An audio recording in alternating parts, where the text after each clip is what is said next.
Fort Myers home prices have plunged 11% since 2022, and let me tell you, it's worse than you think.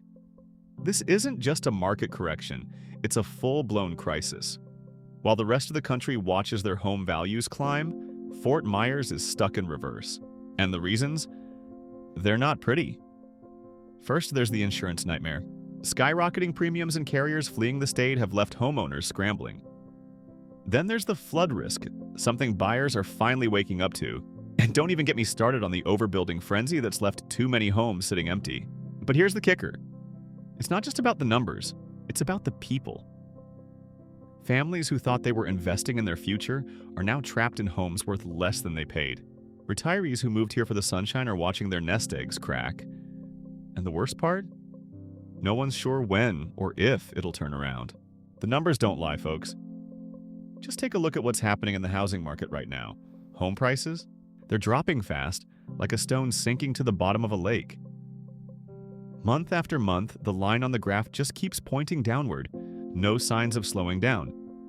And if that wasn't enough, inventory is shooting up. More houses sitting empty, more for sale signs popping up on every block. It's a classic case of supply and demand, but flipped on its head. Sellers are scrambling, buyers are waiting, and the whole thing feels like a game of musical chairs where nobody wants to be left standing when the music stops.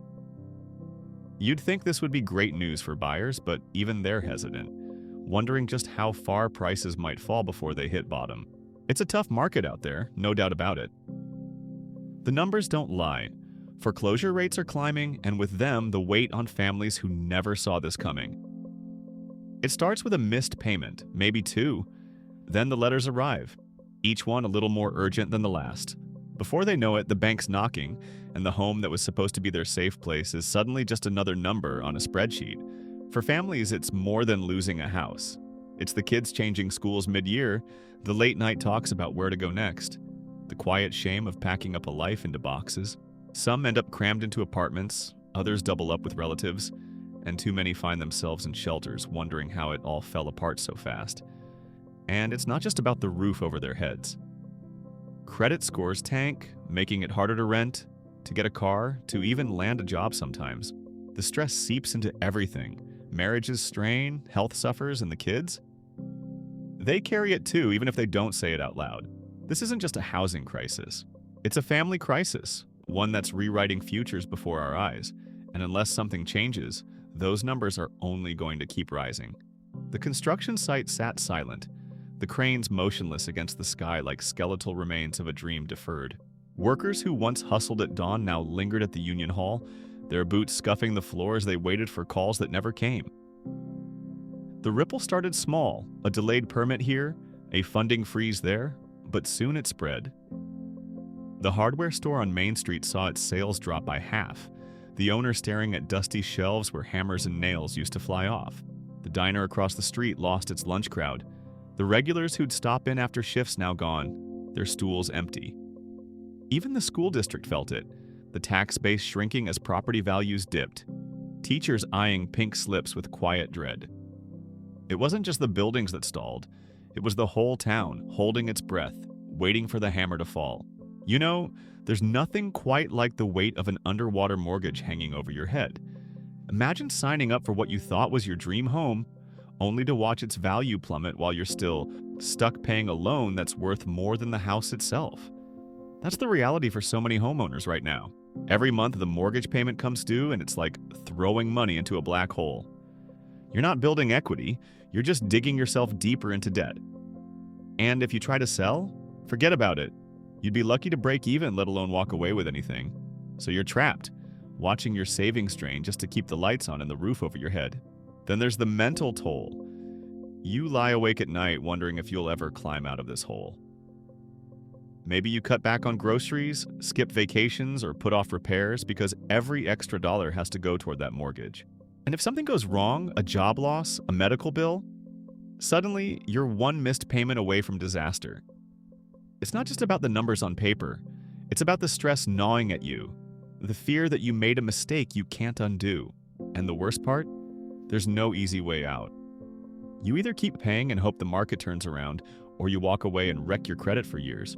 Either way, it's a lose-lose situation. Governor DeSantis didn't waste any time.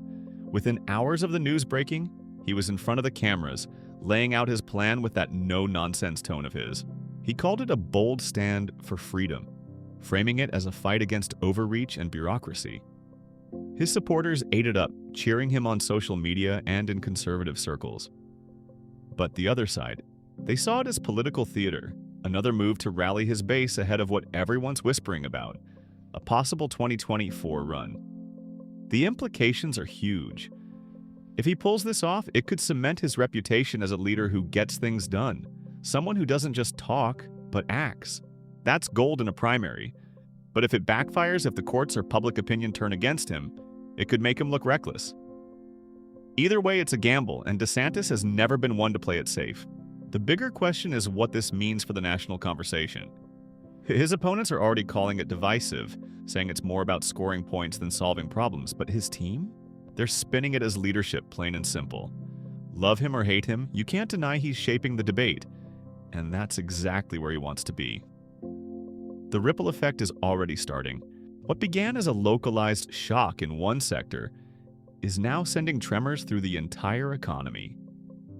Investors are pulling out, not just from the troubled market, but from adjacent ones too.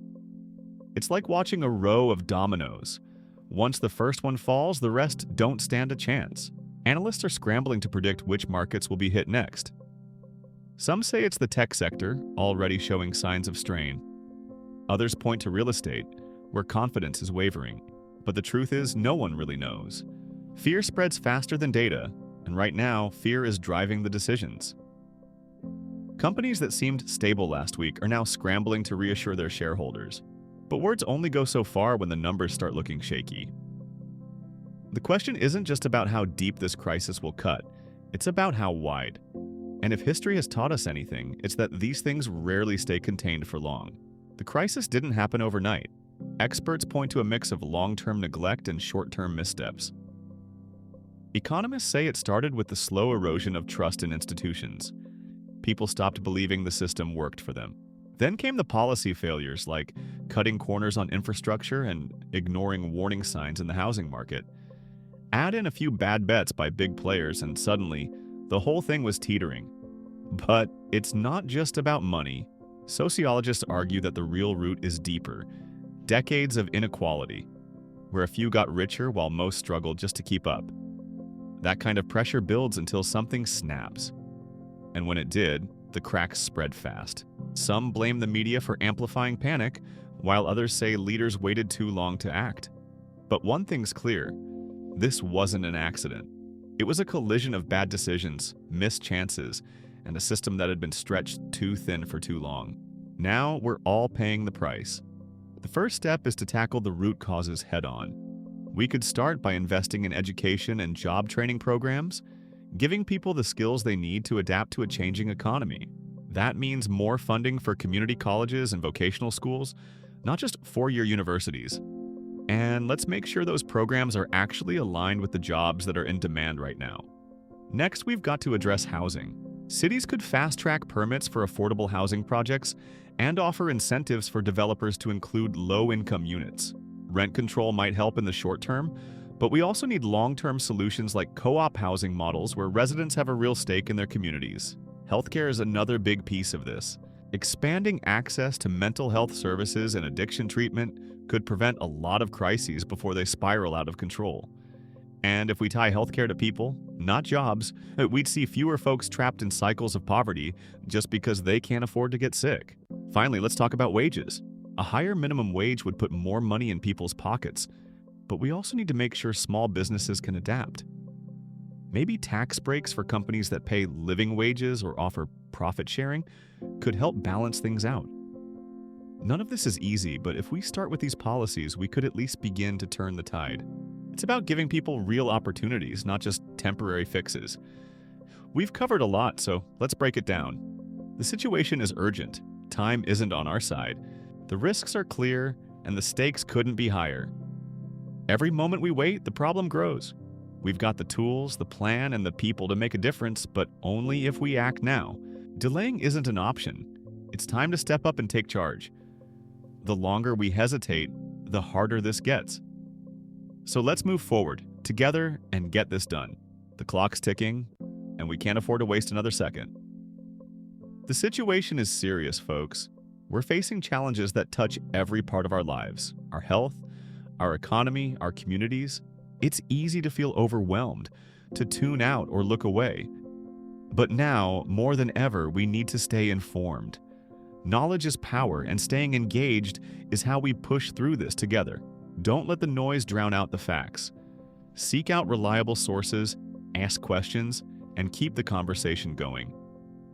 This isn't just about knowing what's happening, it's about understanding how we can all play a part in the solution. Stay sharp, stay connected, and most importantly, stay involved. The road ahead isn't easy, but we've got this if we face it together.